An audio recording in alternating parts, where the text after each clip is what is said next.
Un client vous contacte, sa commande est en retard, il est mécontent et vous sentez que la tension monte. Vous n'avez pas d'équipe à qui déléguer, vous êtes tout seul, c'est seulement vous. Alors, comment réagir sans s'emporter ou perdre votre crédibilité? Dans cette vidéo, je vous montre comment répondre rapidement, calmement et efficacement lorsqu'un client vous amène un problème. C'est une question de posture, c'est une question de garder son calme et surtout d'avoir les bons réflexes et des réflexes de solution. C'est ça le mot que je cherchais. Parce qu'une réaction qui est structurée, appelons-la comme ça, va faire la différence entre une relation de client qui va se détériorer ou une loyauté qui va se renforcer. Le monde, il n'est pas parfait. Donc, pourquoi bien réagir va faire toute la différence. Comme on dit en bon français, en bon québécois plutôt, vous ne pas pogner les quételles. Donc, apaiser le client, c'est comme une petite recette encore une fois. Apaiser le client, protéger votre crédibilité, puis créer une impression durable. C'est ça qui va faire la différence entre une bonne résolution de problème ou non. Alors, qui suis-je? Je suis Emmanuelle Quentin, fondatrice d'Emma Coaching, vente et services clients.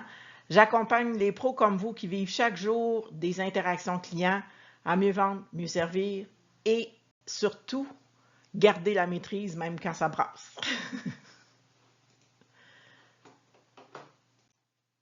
Donc, la résolution de problème, c'est quoi? C'est pas juste gérer une plainte. C'est une compétence que je qualifierais de stratégique qui va influencer la confiance de votre client. Donc, comme professionnel, vous devez identifier rapidement c'est quoi qui ne marche pas, garder une attitude calme et rassurante, offrir des solutions qui sont concrètes sans hésiter.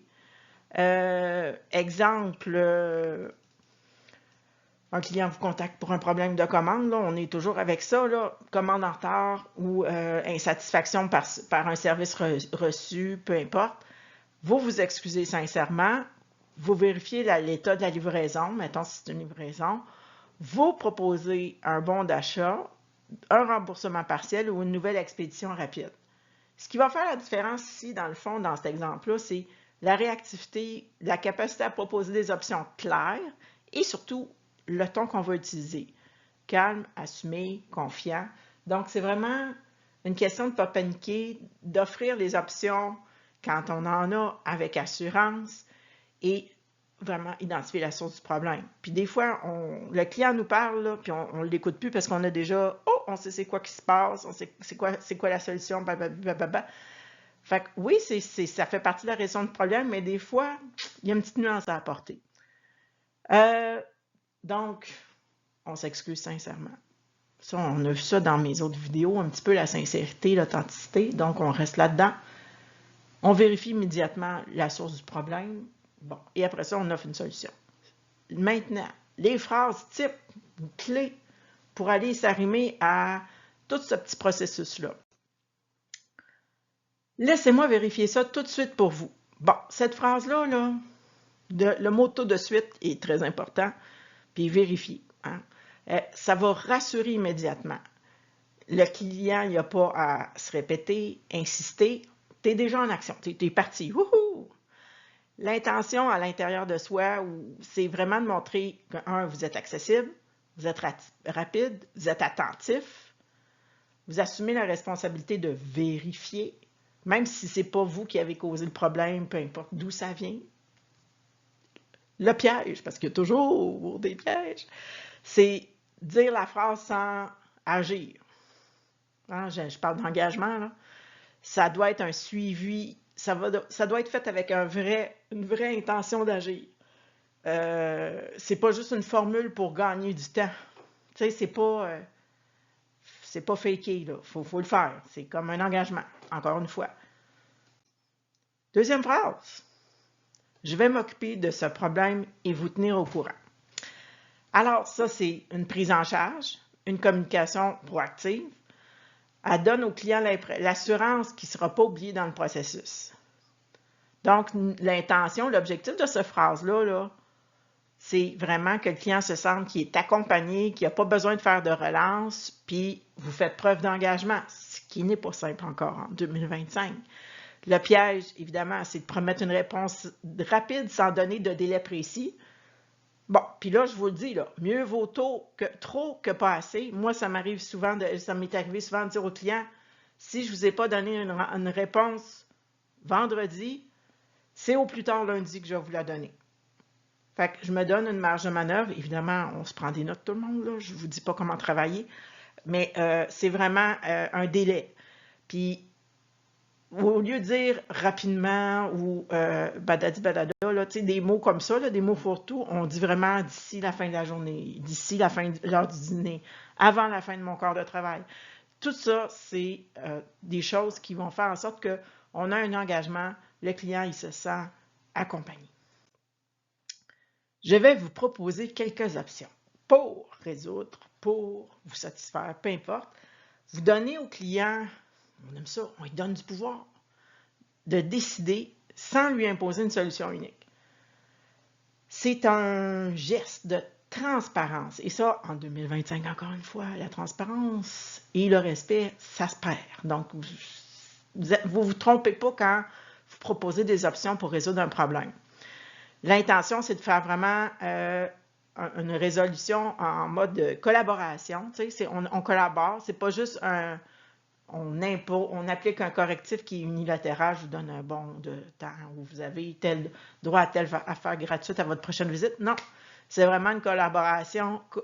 Le client, il va choisir.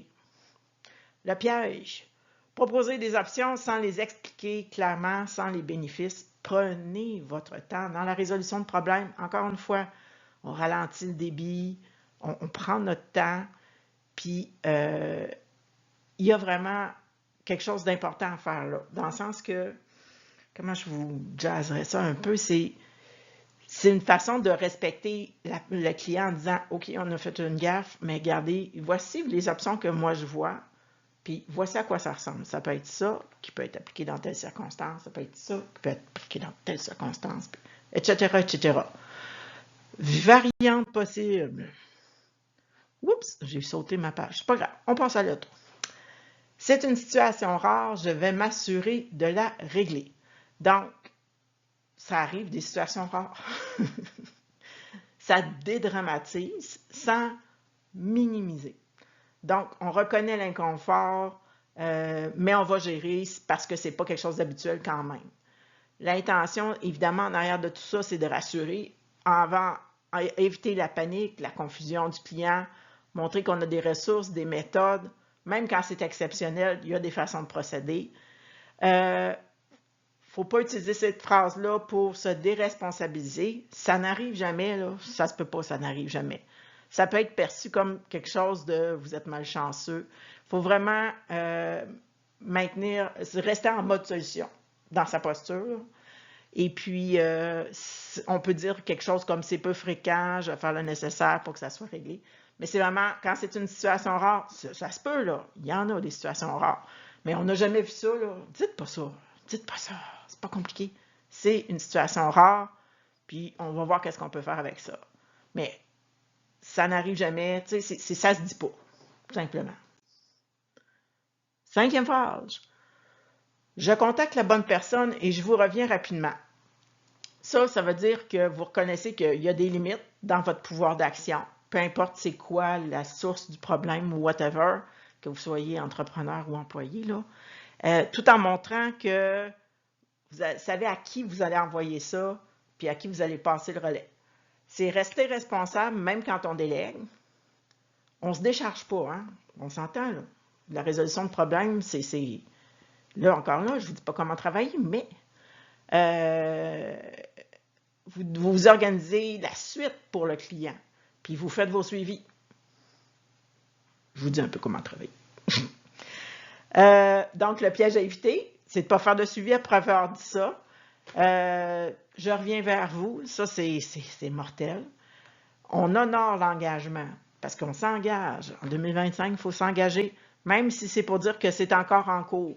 On s'engage. Je vous donne des nouvelles d'ici 48 heures. Dans 48 heures, donnez-les des nouvelles, même si elles sont il ne s'est rien passé, mais vous avez fait votre suivi, vous avez fait votre job. Variante possible, je vais en parler à la personne responsable, je vous tiens informé rapidement. Moi, je dis souvent, je vais l'adresser. Il y a eu beaucoup de plaintes où est-ce qu'il fallait que je l'adresse à la direction.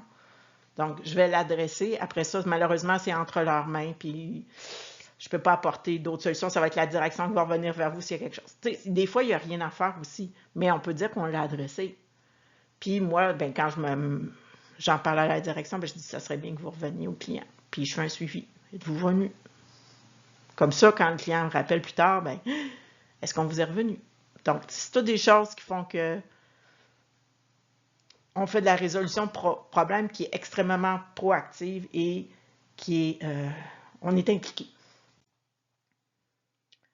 Ce qu'il faut retenir, quand on fait de la résolution de problèmes, souvent on est seul, mais vous n'êtes pas démunis.